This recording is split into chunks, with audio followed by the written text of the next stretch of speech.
Welcome to this explainer. Look, if you've been anywhere on the internet lately, you've probably run into this incredibly seductive but totally false promise that simply memorizing 5 AI buzzwords magically puts you ahead of 90% of people. It's a super appealing idea, right? That just by learning a glossary, you've mastered the technology. But today, we're going to break down why true AI literacy actually begins exactly where that glossary ends.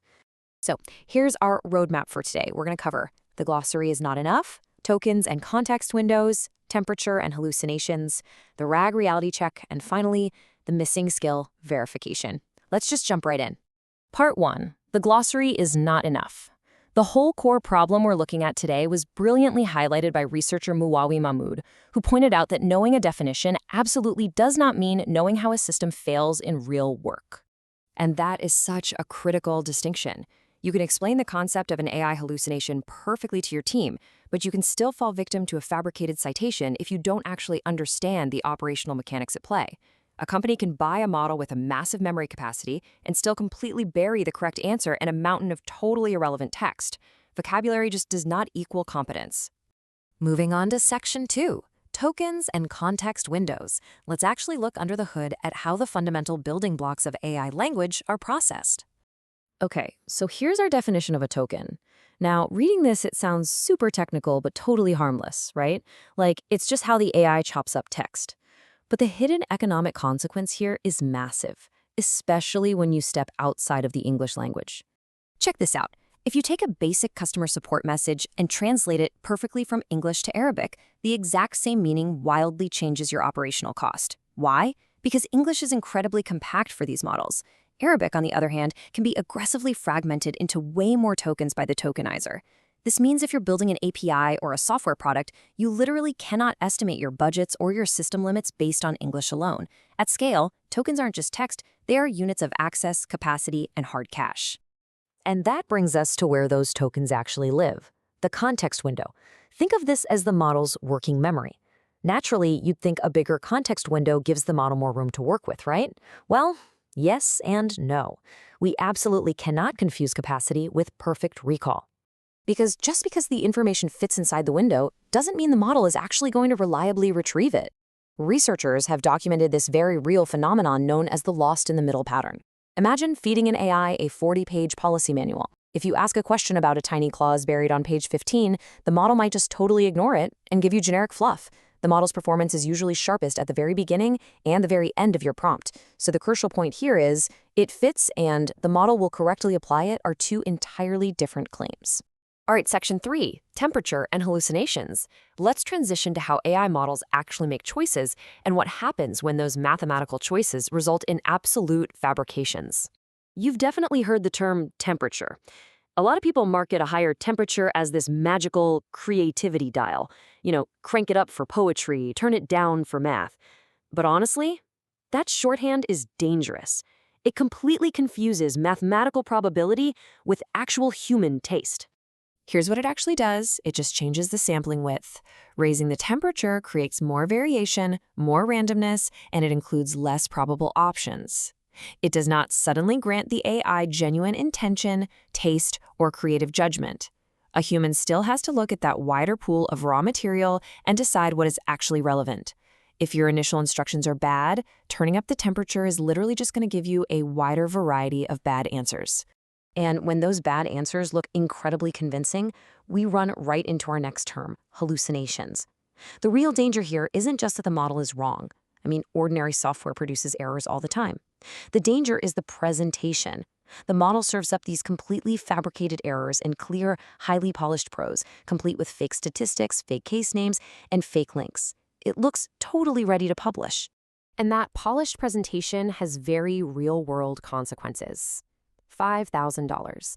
That is the exact financial penalty a federal judge slapped on lawyers in the Mata v. Avianca case. Why? Because those attorneys confidently submitted a legal filing filled with totally non-existent judicial decisions generated by ChatGPT. The AI invented cases, and because it sounded so authoritative, the lawyers just didn't verify it. This quote anchors the idea perfectly. Confidence without evidence. Hallucination risk absolutely skyrockets when a model's super fluent output meets weak human verification. And by the way, asking the model for its sources does not count as verification, because guess what? It will just hallucinate the sources too. Which leads us to section 4, the RAG reality check. Because right now, you might be thinking, okay, but what if I just attach my own real verified documents to the AI? That solves it, right? Well, let's take a look at Retrieval Augmented Generation, or RAG, and get a bit of a reality check. Yes, RAG is a massive improvement. It searches your external documents, adds them to the context, and tries to ground the AI. It makes responses way more traceable. But, as we are quickly learning, a successful retrieval does not guarantee a successful answer. Total failure can still easily happen even after the system grabs the exact right document. Just look at this financial scenario. Let's say an annual report states total debt is $4.2 billion and net debt is $2.7 billion. The RAG system goes out and retrieves the exact right document. But then it outputs that the net debt is $4.2 billion. And to make matters worse, it cites the actual real page containing the debt table. So the source is real. The document is perfectly relevant. But the AI just casually swapped total debt for net debt. This creates a terrifying illusion of safety because the user sees a real document attached and completely lowers their suspicion. And guys, this isn't just some rare fluke. According to the RAG Truth Project, which assembled nearly 18,000 annotations of AI responses, the problem of hallucination absolutely does not disappear just because you added a retrieval layer. A real citation can still completely support a wrong answer. So, Section 5, the missing skill, verification. All of these concepts we've talked about today, tokens, context windows, temperature, hallucinations, and RAG, they all crash into each other in real-world workflows. Which brings us to the ultimate paradigm shift in this explainer. Knowing all these terms, that simply explains how the system behaves. It gives you the language to understand what's happening under the hood. But vocabulary is not competence. The missing layer in this entire ecosystem is the human operator. At the end of the day, only rigorous human verification can decide if the AI's result actually deserves to be used in the real world. So how do we actually build a safer workflow? You have to aggressively separate the AI's generation from your own hard work of checking the evidence. First, you need to identify which claims require evidence. Second, locate the original source directly yourself. Don't just trust the AI's neat little summary. Third, confirm that the source actually exists, is current, and really says what the AI claims it says. Fourth, demand direct quotations for critical facts rather than paraphrasing. And finally, give your system permission to just say, I don't know, when the support is missing. Because ultimately, AI literacy isn't a vocabulary test, it is a discipline. Upgrading to the pro version of a model won't fix this, because the AI cannot decide what counts as correct for your specific task. Only you can do that. So I want to leave you with this final thought today. What exactly will you verify? And what will you inspect before you put an AI's output into someone else's hands?